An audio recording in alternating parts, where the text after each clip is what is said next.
1 दिसंबर 2022 को भारत सरकार ने डिजिटल करेंसी लॉन्च कर दी और तभी से कई लोगों के मन में सवाल उठने लगे कि आखिर ये डिजिटल करेंसी है क्या? क्या हम इसे इस्तेमाल कर सकते हैं? हम इसे कैसे इस्तेमाल कर सकते हैं? कहीं ये डिजिटल करेंसी क्रिप्टो करेंसी की तरह तो नहीं है, या फिर ये गूगल पे और फ़ोनपे की तरह है? आखिर इसका फ़ायदा किसे है और क्या फ़ायदा है? आपको इन सारे सवालों के जवाब इस छोटे वीडियो में मिलेंगे। नमस्कार, मैं हूं सुहास इनामदार और आप देख रहे हैं सरल भाषा में सुहास के साथ। तो दोस्तों, शुरुआत करते हैं कि आखिर ये डिजिटल करेंसी है क्या। तो दोस्तों, जिस तरह से आप आपकी जेब में, पर्स में कुछ रुपए रखते हैं, पैसे रखते हैं, उसी तरह से जब आप आपके मोबाइल में इलेक्ट्रॉनिक फॉर्म में जो पैसे रखोगे तो उसे डिजिटल करेंसी कहा जाता है। और जिस तरह से फ़िलहाल 2000 रुपये की नोट है, 500 रुपये की नोट है, 200 रुपये की नोट है, 100, 50, उसी तरह से डिजिटल करेंसी भी इन्हीं वैल्यू में नोट्स के ज़रिए, इलेक्ट्रॉनिक नोट्स के ज़रिए आपके मोबाइल में रहेगी। तो फिर इसे इस्तेमाल कैसे करते हैं? तो दोस्तों, भारत सरकार ने इसे पूरे देश में लागू करने से पहले टेस्ट के लिए, यानी कि पायलट प्रोजेक्ट के तहत इन 4 शहरों में और इन 4 बैंकों में ही इसे लागू किया है। तो इन बैंकों ने पिछले महीने अपने कुछ चुनिंदा ग्राहकों को मेल और मैसेज भेजे और कहा कि आप प्ले स्टोर में जाइए और इस फलाने ऐप को आप डाउनलोड कर दीजिए। और जब आप इस ऐप को डाउनलोड करोगे तो आपका वेरिफिकेशन होगा, जिसमें सिम कार्ड का वेरिफिकेशन होता है, बैंक अकाउंट का होता है, आपके आइडेंटिटी का वेरिफिकेशन होता है, जैसे कि KYC होता है। और उसके बाद उनके फ़ोन में एक ई-वॉलेट डाउनलोड हो जाता है। ये ई-वॉलेट मतलब जिस तरह से आपके जेब में एक पर्स होता है, उसी तरह से आपके जो फ़ोन में जो पर्स रहेगा उसे ई-वॉलेट कहते हैं। और फिर उन्होंने अपने बैंक अकाउंट से लेकर कुछ पैसे अपने ई-वॉलेट में ट्रांसफ़र कर दिए। अब इन लोगों को जब भी किसी को पैसे देने हैं, डिजिटल करेंसी में देने हैं, तो ये ज़रूरी है कि जिसे वो देना चाहते हैं उनके पास भी ये ई-वॉलेट हो, तभी ये पैसे उसे ट्रांसफ़र कर सकते हैं। उसी तरह से अगर ये बाज़ार जाते हैं और कोई सामान खरीदना चाहते हैं, तो ये ज़रूरी हो कि अगर वो डिजिटल करेंसी में पेमेंट करना चाहते हैं तो दुकानदार के पास भी एक ई-वॉलेट हो। हाँ, वैसे सुविधा के लिए उस ई-वॉलेट के लिए भी एक QR कोड बना दिया गया है, जो कि स्कैन कर कर उसे डिजिटल करेंसी के ज़रिए उसमें पेमेंट करी जा सकती है। तो अब ये सवाल उठता है कि इस डिजिटल करेंसी और क्रिप्टो करेंसी में क्या फ़र्क है?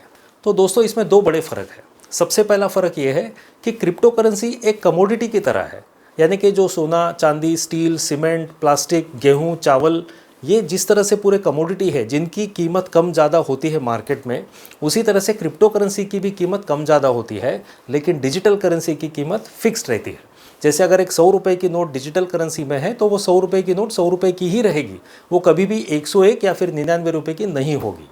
और दूसरा फ़र्क ये है कि अगर आप डिजिटल करेंसी इस्तेमाल करते वक्त अगर आपको कोई प्रॉब्लम हो, अगर आपको कोई चीटिंग की आशंका हो, कोई धोखा हुआ हो आपके साथ, तो आप ज़रूर आपके बैंक से संपर्क कर सकते हैं और भारत सरकार से संपर्क कर सकते हैं और वे आपकी सहायता करेंगे। लेकिन जब आप क्रिप्टो करेंसी इस्तेमाल करते हो और अगर आपको कोई प्रॉब्लम होती हो तो फिर आपको भगवान ही बचाए, क्योंकि क्रिप्टो करेंसी की गारंटी न तो कोई बैंक लेती है, न तो कोई देश और न ही कोई सरकार लेती है इस दुनिया में। क्रिप्टो करेंसी तो बस सिर्फ राम भरोसे चलती है। तो ये 2 बड़े फ़र्क हो गए। अब आपके मन में ये सवाल उठेगा कि इस डिजिटल करेंसी और गूगल पे और फ़ोन पे में क्या फ़र्क है?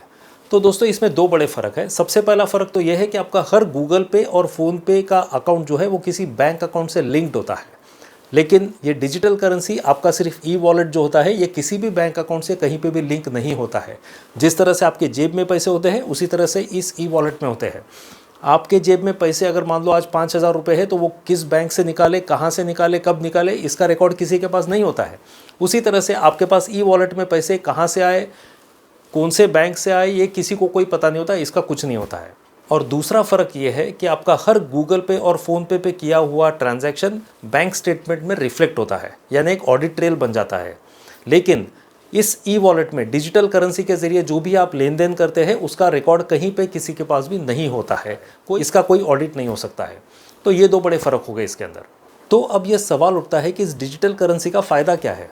तो दोस्तों, आप जानिए, भारत सरकार की अर्थव्यवस्था में फ़िलहाल जो नोट्स पूरे भारत में सर्कुलेशन में है उसकी कीमत है 30 लाख करोड़, यानी कि आप सोचिए 3 के ऊपर 13 ज़ीरोज़ लगते हैं। और जाहिर है इनमें से काफ़ी सारे नोट कई सारे हाथ बदलने के बाद पुराने हो जाते हैं, फट जाते हैं और इन्हें बदलने की आवश्यकता होती है।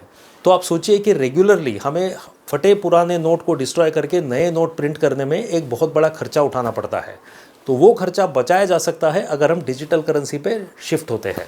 और दूसरा बड़ा खर्चा ये आता है कि जब इतने सारे नोट प्रिंट होते हैं तो फिर उसे जब बैंकों में पहुंचाया जाता है तो उसे बड़े टाइट सिक्योरिटी में पहुंचाना पड़ता है, तो वो सिक्योरिटी का खर्चा भी रेगुलरली हमेशा अलग से नया लगता है। तो ये 2 खर्चे बच जाते हैं अगर हम डिजिटल करेंसी पे शिफ्ट हो जाते हैं। तो क्या भारत ऐसा पहला देश है जिसने इस डिजिटल करेंसी को लागू किया है?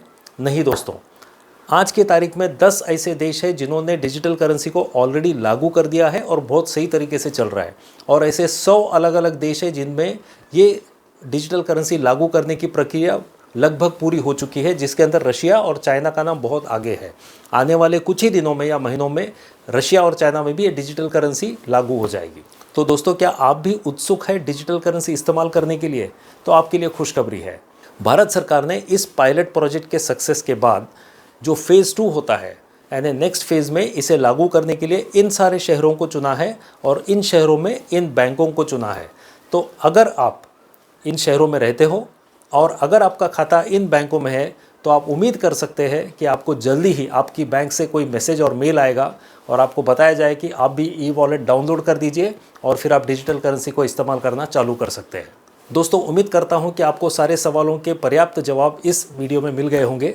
अगर आपको ये वीडियो पसंद आया तो प्लीज़ इसे ज़रूर लाइक, कमेंट और शेयर कर दीजिएगा। ऐसे ही वीडियोस और देखने के लिए मेरे चैनल को सब्सक्राइब कीजिए। मिलते हैं फिर अगले वीडियो में। धन्यवाद, नमस्कार।